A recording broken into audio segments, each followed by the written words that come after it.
خیر مقدم ہے ناظرین کرام، آپ دیکھ رہے ہیں برکت رمضان، خوبصورت نشریات افطار کی جن کے اسکرین پر ناظرین کرام آج موضوع بہت جاندار، بہت شاندار ہم بات کر رہے ہیں تاکراتوں کے حوالے سے،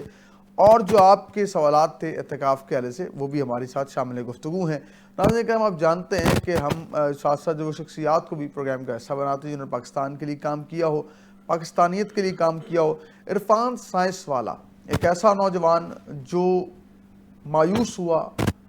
جو اپنے حالات اس کے بہت زیادہ ڈمپ جب ہوئے کرونا میں، تو اس نے ہمت باندھی، اس نے کمر بستہ ہوا اور اس نے ایک نئے جہان کی تلاش کی۔ جب تلاش کی تو اس نے پھر نہ صرف خود ہنرمند ہوا، خود باصلاحیت بنا، بلکہ اس نے یہ عزم لے کے چلا کہ اب جتنے نوجوان ہیں سب کو میں نے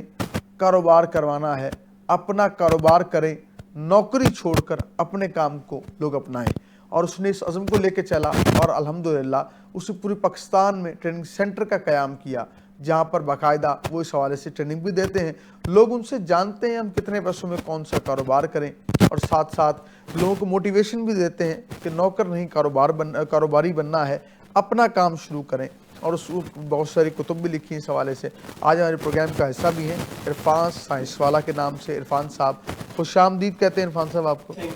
آپ کے آنے کا بہت بہت شکریہ۔ اور ناظرین کرام آپ جانتے ہیں کہ ہمارا ایک سیگمنٹ ہوتا ہے کتاب کا سیگمنٹ۔ آپ جانتے ہیں کہ ہم چاہتے ہی ہیں کہ ہمارا بچہ کتاب سے جڑ جائے،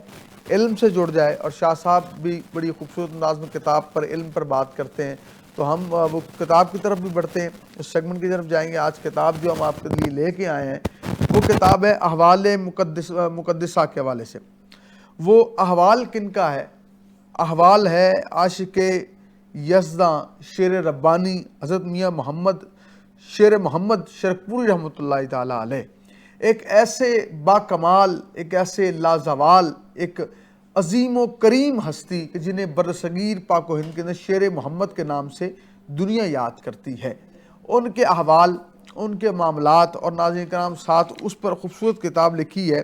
حضرت علامہ قاضی ظہور اختر صاحب نے اس کتاب کو لکھا ہے، پبلش کیا ہے، کرم والا بک شاپ نے اس کو پبلش کیا ہے۔ حضرت میاں شیر محمد شرکپوری رحمۃ اللہ علیہ کا شمار برصغیر کے بہت بڑے بزرگوں میں ہوتا ہے۔ آپ جو ہیں آپ کے حلقہ ارادت کے اندر بہت سارے جو ہیں وہ پیران عظام جو ہیں وہ ہیں، اور بہت بڑی بڑی ہستیوں نے آپ کے ہاتھ بیعت کیا، اور نہ صرف بیعت کیا بلکہ آپ کے مرید صادق میں، خلیفہ اول میں جو ہستی نظر آتی ہے وہ حضور سیدی و مرشدی اعلیٰ حضرت محمد اسماعیل شاہ بخاری المعروف ذکرمہ والے رحمۃ اللہ تعالیٰ علیہ، آپ کے خلیفہ اول بھی ہیں، آپ کے مرید صادق نظر آتے ہیں، اور ان کی بھی شمع کی روشن، ایسی شمع روشن ہے کہ پوری دنیا ان سے فیض یاب ہو رہی ہے۔ میاں شیر محمد شرکپوری رحمۃ اللہ علیہ جو ہے آپ کا مزار شرکپور کے اندر موجود ہے، اور آج بھی مرجع خلائق ہیں، اور آپ نے پوری زندگی اللہ اور اس کے رسول کا پیغام دیا، اللہ اور اس کے رسول سے محبت کا درس دیا، اللہ اور اس کے رسول سے پیار کا درس دیا ہے۔